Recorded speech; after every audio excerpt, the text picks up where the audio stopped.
जब हम राष्ट्रीय बजट के बारे में सुनते हैं ना, तो दिमाग में अक्सर बड़े बड़े भारी भरकम आंकड़े घूमने लगते हैं। लेकिन सच कहूं तो ये सिर्फ नंबर्स का खेल नहीं है, ये एक कहानी है इस बात की कि सरकार के फैसले हमारी जेब, हमारी सेहत और हमारे भविष्य पर कैसे और कितना असर डालेंगे। तो चलिए इस कहानी के पन्ने पलटते हैं और समझते हैं कि ये बजट असल में भारत के लिए क्या मायने रखता है। तो सवाल यही है, ये जो बजट है, ये एक मरीज के लिए, एक स्टूडेंट के लिए, एक व्यापारी के लिए और हर एक टैक्स पेयर के लिए क्या कहानी लिख रहा है। आइए इन्हीं किरदारों की नज़रों से इस बजट को देखते हैं। तो देखिए, हम अपनी पड़ताल की शुरुआत करेंगे मरीजों को मिलने वाली राहत से। फिर देखेंगे कि महिलाओं और छात्रों के लिए कौन से नए दरवाजे खुल रहे हैं। इसके बाद हम बाजार के ट्रेडर्स पर पड़ने वाले असर को समझेंगे और जानेंगे कि एक आम टैक्स पेयर के लिए क्या बदला है। और हाँ, आखिर में हम देखेंगे कि कैसे एक तेज रफ्तार भारत की नींव रखी जा रही है। चलिए सबसे पहले बात करते हैं उस चीज़ की जो सबसे सबसे ज़्यादा ज़रूरी है, हमारी सेहत। इस बजट में एक बहुत बड़ी कोशिश की गई है गंभीर बीमारियों, खासकर कैंसर के इलाज को सस्ता बनाने की, ताकि किसी को इलाज के खर्च की चिंता न करनी पड़े। अब आप सोच रहे होंगे कि ये राहत काम कैसे करती है। ये होता है कस्टम्स ड्यूटी हटाने से। देखिए, जब विदेश से कोई दवा भारत आती है तो उस पर एक टैक्स लगता है। जब सरकार इस टैक्स को हटा देती है तो दवा की कीमत जाहिर है सीधी सीधी कम हो जाती है। तो इसका मतलब क्या हुआ? इसका सीधा सीधा मतलब ये है कि अब परिवारों को शायद इलाज के लिए अपना सब कुछ दांव पर नहीं लगाना पड़ेगा। मकसद बिल्कुल साफ है, कैंसर का सबसे आधुनिक इलाज भी अब हर उस इंसान तक पहुंचे जिसे इसकी सबसे ज्यादा जरूरत है। और ये कोई मामूली दवाइयाँ नहीं हैं, हम बात कर रहे हैं इम्यूनोथेरेपी और टारगेटेड थेरेपी जैसे बिल्कुल नए कटिंग एज ट्रीटमेंट्स की। ये वो दवाएं हैं जो ब्रेस्ट कैंसर, लंग कैंसर और ब्लड कैंसर जैसी गंभीर बीमारियों से लड़ने में एक नई उम्मीद देती हैं।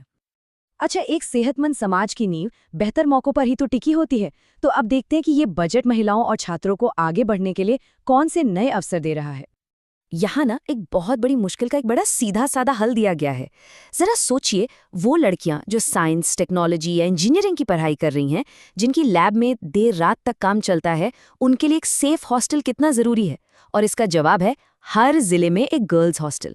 ये एक छोटा कदम लग सकता है, पर ये हजारों लड़कियों के सपनों को पंख दे सकता है। और ये महिला उद्यमिता को एक बिल्कुल नए लेवल पर ले जाने की तैयारी है।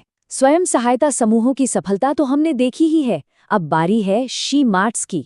इसका मकसद सिर्फ महिलाओं को कारीगर बनाना नहीं, बल्कि उन्हें अपने रिटेल बिजनेस की मालकिन बनाना है, जहां मार्केट से लेकर ब्रांडिंग और पैसों तक हर कदम पर उन्हें पूरा सपोर्ट मिलेगा। चलिए अब बात करते हैं पैसे से पैसा बनाने वालों की, यानी शेयर बाजार की।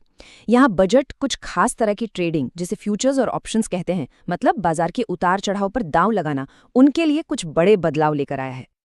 ये जो आंकड़े आप देख रहे हैं, ये अपने आप में एक कहानी कहते हैं। 1 अप्रैल 2026 से हर सौदे पर जो टैक्स लगता है, जिसे एसटीटी कहते हैं, वो काफी बढ़ने वाला है।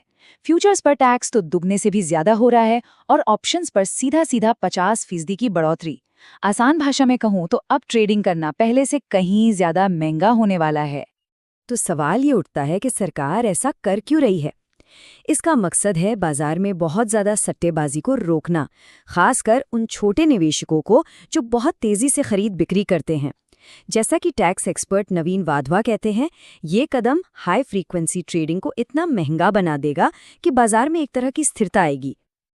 अब आते हैं उस हिस्से पर जिसका असर सीधा हम सबकी जेब पर पड़ता है, यानी टैक्स।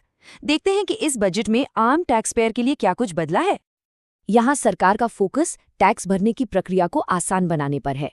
जैसे अगर रिटर्न फाइल करने में कोई गलती हो गई तो उसे सुधारने के लिए अब ज्यादा समय मिलेगा। साथ ही छोटे टैक्स पेयर्स के लिए टीडीएस, मतलब जो टैक्स पहले ही कट जाता है, उससे राहत के लिए ऑटोमेटिक सर्टिफिकेट्स की व्यवस्था की गई है। इन सब का मकसद कागजी कार्रवाई को कम करना और प्रोसेस को सिंपल बनाना है। और ये एक ऐसी खबर है जो यकीनन कई परिवारों के चेहरे पर मुस्कान लाएगी।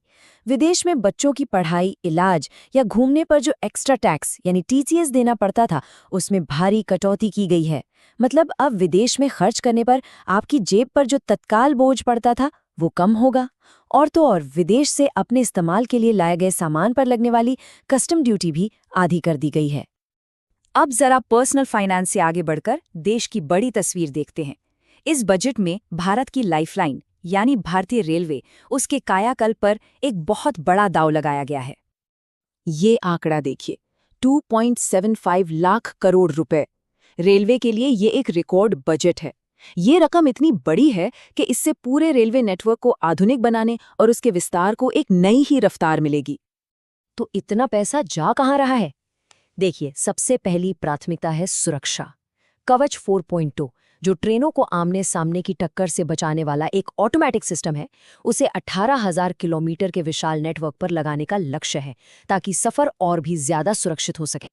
और अब वो बात जो सीधे सीधे आम यात्री से जुड़ती है। ट्रेनों में भारी भीड़ की समस्या तो हम सब जानते हैं। इसी को देखते हुए 17,500 नए जनरल कोच बनाने पर जोर दिया गया है, ताकि लाखों लोगों का रोज का सफर थोड़ा तो आसान हो सके। और आखिर में भविष्य की तस्वीर। देश में 7 नए हाई स्पीड रेल कॉरिडोर बनाने का ऐलान किया गया है। ये कॉरिडोर मुंबई पुणे, हैदराबाद बेंगलुरु और दिल्ली वाराणसी जैसे बड़े बड़े आर्थिक सेंटर्स को आपस में जोड़ेंगे। ये सिर्फ ट्रेन की पटरियां नहीं हैं, ये पूरे भारत की रफ्तार बदलने का विजन है। तो आखिर में हम वापस उसी सवाल पर आते हैं, ये बजट आखिर कहानी क्या कह रहा है? ये कहानी है बेहतर सेहत की, नए मौकों की, एक स्थिर बाजार की और एक तेज रफ्तार भविष्य की। ये वो प्राथमिकताएं हैं जो आने वाले सालों में भारत का चेहरा तय करेंगी। और सोचने वाली बात ये है